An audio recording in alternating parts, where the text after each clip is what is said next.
नमस्कार, स्वागत है आप दर्शकों का। आप देख रहे हैं न्यूज़ 18 का डिजिटल प्लेटफॉर्म। मैं हूं आपके साथ रजनी चौबे।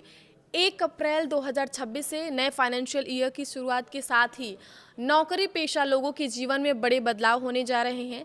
सरकार नया इनकम टैक्स एक्ट 2025 और नया लेबर कोड लागू करने जा रहा है। इन नियमों के लागू होने के बाद सैलरी स्ट्रक्चर, इनहैंड सैलरी और रिटायरमेंट फंड पर सीधा असर पड़ेगा। सबसे पहले बात कर लेते हैं कि क्या है नया लेबर कोड। तो नए लेबर कोड में सबसे बड़ा बदलाव बेसिक सैलरी को लेकर है। नए नियमों के अनुसार किसी भी कर्मचारी की बेसिक सैलरी उसकी कुल सीटीसी का कम से कम 50% होनी चाहिए। अभी के समय में कई कंपनियां टैक्स बचाने के लिए बेसिक सैलरी को कम रखती है और भत्तों जैसे एचआरए, ट्रेवल अलाउंस और स्पेशल अलाउंस को 70 से 80% तक बढ़ा देती है।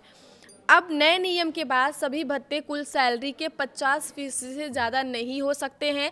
बेसिक सैलरी बढ़ने का सीधा असर आपकी टेक होम यानी हाथ में आने वाली सैलरी पर पड़ेगा, क्योंकि पीएफ और ग्रेच्युटी का कैलकुलेशन बेसिक सैलरी के बेस पर होता है।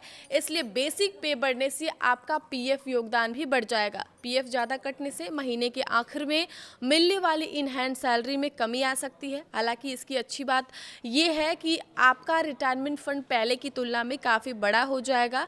सैलरी स्ट्रक्चर बदलने से टैक्स पर भी इसका असर देखने को मिल सकता है।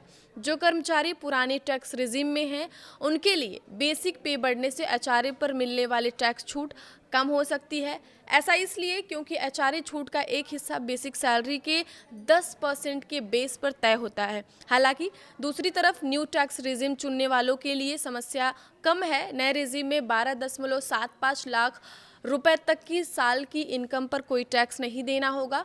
कंपनियों को अब अपने पेरोल सिस्टम को नए सिरे से बनाना होगा। अगर किसी कर्मचारी की बेसिक सैलरी अभी टोटल सैलरी का 20% से 30% है, तो कंपनी को उसे बढ़ाकर 50% करना जरूरी होगा।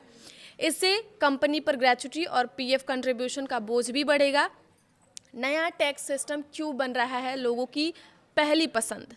इस बारे में अगर बात करें तो एक्सपर्ट्स का ऐसा मानना है कि आने वाले समय में न्यू टैक्स रिजिम की ही सबसे ज़्यादा इस्तेमाल होगा।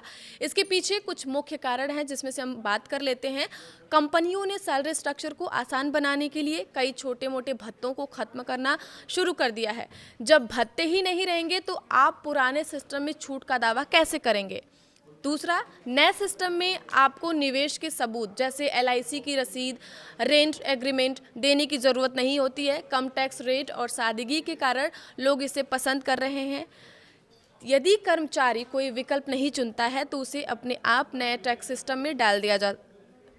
आपकी सैलरी स्लिप में क्या क्या बदलाव होंगे, इस बारे में अगर बात करें तो सबसे पहले तो 50% नियम को पूरा करने के लिए बेसिक सैलरी बढ़ेगी। दूसरा, फ्लैक्सिबल अलाउंस या स्पेशल अलाउंस कम हो सकते हैं। तीसरा, बेसिक पे बढ़ने से आपके और कंपनी के पीएफ योगदान में इजाफा होगा, जिससे हाथ में आने वाली सैलरी टेक होम पे जो होगा वो थोड़ा कम हो सकता है, लेकिन भविष्य सुरक्षित होगा।